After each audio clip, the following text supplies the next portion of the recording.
The early Star Fox titles are pretty great games in my opinion. The first is technologically impressive for the hardware it's designed for, and also a fun time. Despite not being officially released until 2017, Star Fox 2 features some very cool changes, and is also impressive for the hardware it was initially designed for. In my opinion, Star Fox 64 is the best.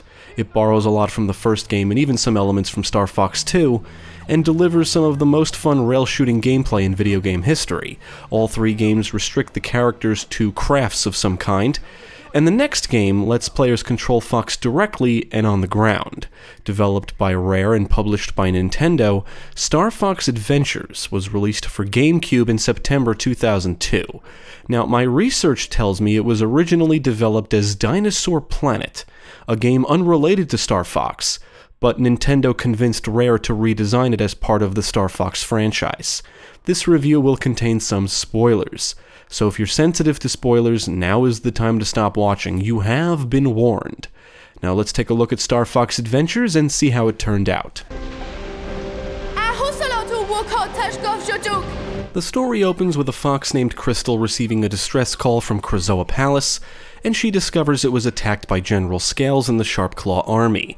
She is tasked with collecting and returning all the Krazoa spirits to the palace, but she is imprisoned before she can do so. Meanwhile, General Pepper asks the Star Fox team to investigate Dinosaur Planet, which is breaking apart. The Earthwalker tribe on the planet tasks Fox with retrieving the spell stones stolen by General Scales and returning them to the Force Point temples to restore the planet to its original unity. Fox also sets out to retrieve the Krazoa spirits and return them to Krazoa Palace and free Crystal.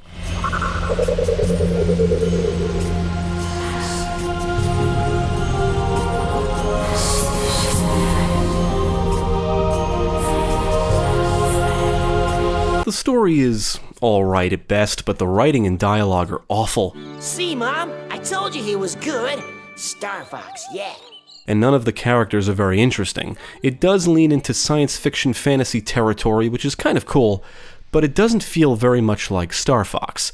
As mentioned earlier, I had read it was originally designed as a game unrelated to Star Fox, and that's basically how it feels, like a different game with Star Fox elements thrown in, and they sometimes feel out of place.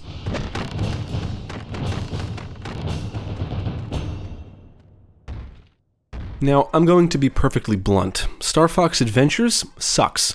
I disliked it more and more the more I progressed. I've heard it described as a Zelda clone, and I guess that's mostly accurate, but it's not a very good one in my opinion.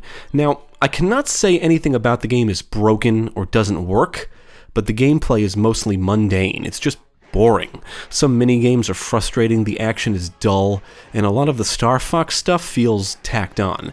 The biggest being the R-Wing sequences. When you have to fly to a location, you get to do it in the R-Wing, and these sequences should feel familiar to veterans of the previous games. The objective is to fly through a set amount of gold rings to lower the force field so you can land. You can shoot down enemies and collect pickups in typical Star Fox fashion. It also feels a little out of place, like the developer's way of saying, hey, remember Star Fox?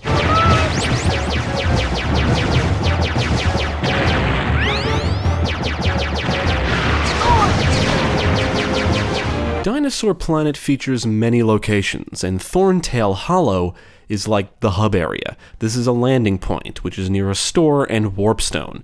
You talk to NPCs that tell you where to go and what to do, and then you have to figure out how to get there and do what needs to be done. The formula goes like this: travel to a location, complete the objectives, retrieve a spellstone, bring it to one of the Force Point temples, go to another location, and complete a test to obtain a Krazoa spirit, and then bring it to Krazoa Palace. You can unlock some shortcuts, but there is a lot of backtracking, and it can be tiresome.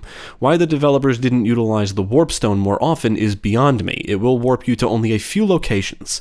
It would have been cool if you could unlock warp points at all the locations you visit, maybe after you complete what constitutes a dungeon.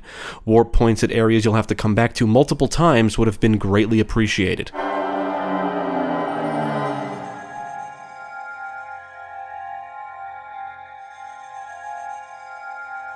Now, I will say, Star Fox Adventures is an accessible game. I didn't find it all that difficult, but I found several puzzles to be tedious.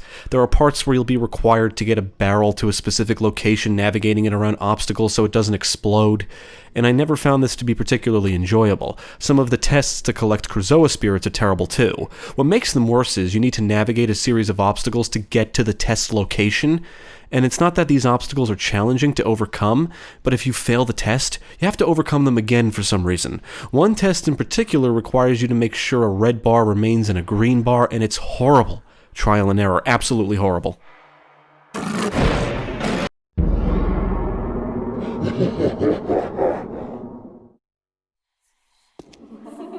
The only weapon Fox gets to use is a staff, and he can acquire upgrades for it, all of which are needed to access specific areas. To progress.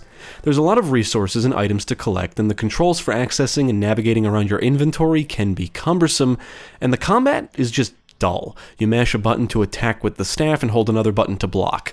Some staff upgrades double as attacks that require aiming, like the projectiles and ice projection. When engaging most enemies, he will lock onto them automatically, and you can press a button to unleash the projectiles or ice, but aiming manually requires Fox to be stationary, and by default the aiming is way too sensitive. Most enemies are sharp claw foes, and there's not a lot of variety to them. The most annoying foes are any that fly. They'll end up above Fox's head, and you can't really aim your melee attacks in that direction, so they're just a pain in the ass. Furthermore, enemies seem to respawn way too quickly.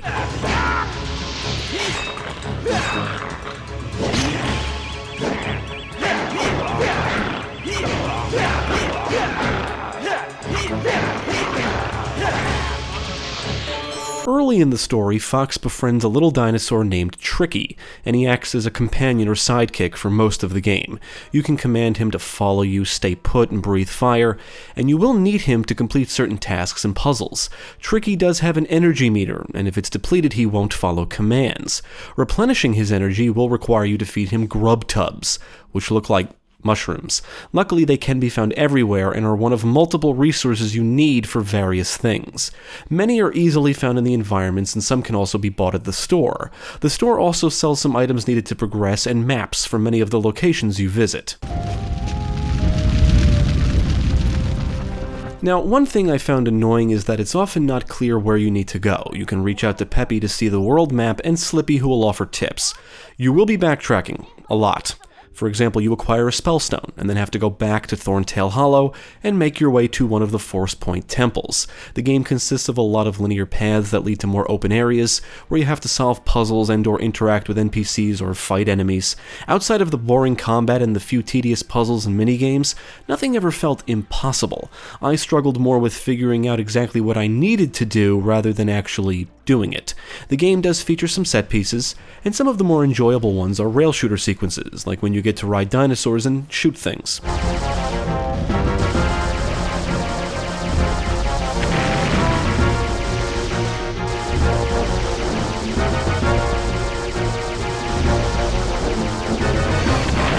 When it comes to the presentation, I think Star Fox Adventures does look pretty good. The presentation is colorful, the character models are detailed and well animated, and some of the visual effects look pretty good. There is a good amount of visual variety, each major location looks and feels distinct. As for the audio, the sound work is good and the soundtrack is okay, with plenty of fitting tunes along with some classic Star Fox tunes interspersed throughout. On the technical side, the game ran fine and I encountered no major issues. I was interested in Star Fox Adventures because I was curious about the Zelda-style adventure aspect. I was looking forward to playing it, and now that I've finally beat it, I never want to play it again. In my opinion, this is the worst Star Fox game in the series up to this point. It's not fun. That's my problem with it. The game definitely has issues, but nothing I couldn't get past, and I can't say anything is actually broken or doesn't work right. It's just that the game isn't fun to play. It took me almost a month to beat it, because I couldn't bring myself to play it for any significant stretch of time. I would play for an hour or so and get so bored I had to stop. Some days I just didn't play it at all because I wasn't in the mood and dreaded coming back. There was a point when I considered giving up, but then I discovered I was just past the halfway point, so I decided to push through. Ultimately, I find it extremely boring, the action dull, and the adventure as a whole to be very unexciting.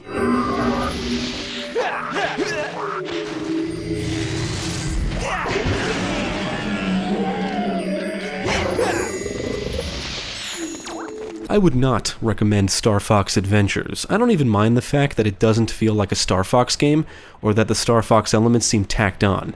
It's just not fun. It's boring and dull, and almost everything it does has been done better in other games. Apparently the game received good reviews at the time of release. Well, I guess I don't get it, because I didn't have a particularly good time with it. The famous Fox McCloud! How nice of you to pay us a visit. Why don't I show you some of our hospitality?